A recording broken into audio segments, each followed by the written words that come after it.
ലംബമായി സ്ക്രൂ ചെയ്ത് ഉറപ്പിച്ചിട്ടുണ്ട്. അലൂമിനിയം പട്ടയുടെ അടിയിൽ ഒരു കുടക്കമ്പി കൂടി വളച്ചു വെച്ചിരിക്കുന്നു. ഇനി നമുക്ക് മെഴുകുതിരി ഉണ്ടാക്കി അതിനടിയിലേക്ക് വെച്ച് നോക്കാം. എന്ത് മാറ്റമാകും സംഭവിക്കുക? കണ്ടല്ലോ, കുടക്കമ്പി ഉയർന്നു വരുന്നു. എല്ലാ കര വസ്തുക്കളും ചൂടാക്കുമ്പോൾ വികസിക്കുന്നു, തണുക്കുമ്പോൾ സങ്കോചിക്കുകയും ചെയ്യുന്നു. ഈ അലൂമിനിയം പട്ടയുടെ താഴെ ചൂടാക്കുമ്പോൾ അലൂമിനിയം പട്ട വികസിക്കുകയും അത് വികസിച്ച് ഈ സ്ക്രൂ ഉപയോഗിച്ച് ഉറപ്പിച്ചിരിക്കുന്ന ഭാഗത്തേക്ക് വികസിക്കാൻ കഴിയില്ല. അതുകൊണ്ട് തന്നെ സ്ക്രൂ ഉപയോഗിച്ച് ഉറപ്പിച്ചിരിക്കാത്ത ഭാഗത്തേക്കാണ് വികസിക്കുന്നത്. അത് സ്ക്രൂ ഉപയോഗിച്ച് ഉറപ്പിച്ചിരിക്കാത്ത ഭാഗത്തേക്ക് വികസിക്കുമ്പോൾ കുടക്കമ്പി അനങ്ങുന്നു. അതുകൊണ്ടാണ് കുടക്കമ്പി ഉയരാൻ കാരണം. ഇനി നമുക്ക് അടുത്തൊരു പരീക്ഷണത്തിലേക്ക് കടന്നാലോ?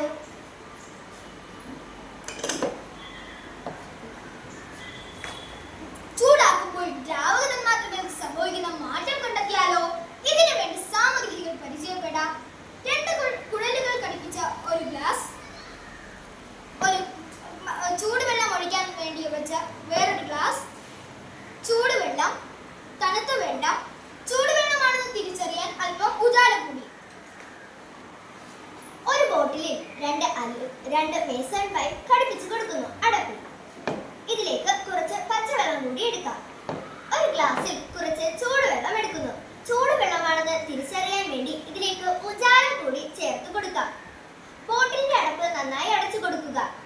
ചൂടുവെള്ളം ഇരിക്കുന്ന ഗ്ലാസ്സിലേക്ക് ബോട്ടിൽ കമഴ്ത്തി വെക്കുന്നു. എന്ത് മാറ്റമാകും സംഭവിക്കുക?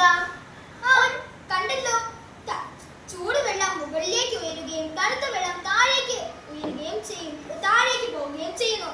എന്താവാം ഇതിന്റെ കാരണം? തണുത്ത വെള്ളത്തിന് സാന്ദ്രത കൂടുതലാണ്, ചൂടുവെള്ളത്തിന് സാന്ദ്രത കുറവ്. സാന്ദ്രത കൂടിയ തണുത്ത വെള്ളം മുകളിലും കുറഞ്ഞ ചൂടുവെള്ളം താഴെയുമായാണ് ഞങ്ങൾ ഈ പരീക്ഷണത്തിനായി ക്രമീകരിച്ചിരിക്കുന്നത്. അതുകൊണ്ട് തന്നെ ഒരു പൈപ്പ് വഴി സാന്ദ്രത കുറഞ്ഞ ചൂടുവെള്ളം സാന്ദ്രത കൂടിയ തണുത്ത വെള്ളത്തിലേക്കും മറ്റേ പൈപ്പ് വഴി തണുത്ത വെള്ളം ചൂടുവെള്ളത്തിലേക്കും ഒഴുകുന്നു.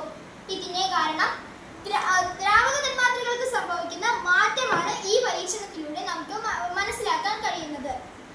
നന്ദി.